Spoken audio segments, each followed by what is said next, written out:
सुभाष चंद्र बोस की डेथ कैसे हुई तो आज भी एक मिस्ट्री है, लेकिन क्या आपको मालूम है सुभाष चंद्र बोस की एक वाइफ भी थी। ईयर 1934 में बोस ऑस्ट्रिया में थे, जहां पे अपनी एक बुक इंडियन स्ट्रगल पे वो लिख रहे थे। तब वो एमिली शेंकल नाम की एक लड़की को एज अ सेक्रेटरी हायर करते हैं। फिर वो कुछ साल ऑस्ट्रिया रहते हैं, लेकिन जब भी वो यूरोप जाते हैं तो एमिली उनके साथ ही रहती है एज अ सेक्रेटरी। इन्हीं सालों में यानी कि 1930 से लेकर 40s तक इन दोनों ने शादी करी होगी। फिर ईयर आता है 1941, जहां पे वो नाजी जर्मनी जाते हैं सुभाष चंद्र बोस, जहां पे एमिली भी उनके साथ रहती हैं।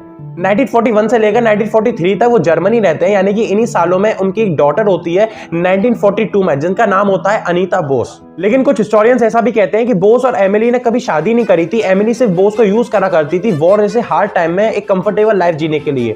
1943 में बोस जर्मनी को छोड़ के चले जाते हैं जैपनीज, और फिर 1945 के आसपास उनकी डेथ हो जाती है। एमिली और उनकी डॉटर जैसे तैसे सर्वाइव करते हैं वॉर के टाइम पे, लेकिन जब तक वो जी 1986 तक, तब तक उन्होंने कभी नहीं बताया बोस और अपने रिलेशनशिप के बारे में। बस यूरोप छोड़ने से पहले बोस ने एक लेटर लिखा था अपने शरद चंद्र बोस को, जो इंडिया में रहते थे, बंगाली में, जो उन्होंने एमिली को दे दिया पोस्ट करने के लिए।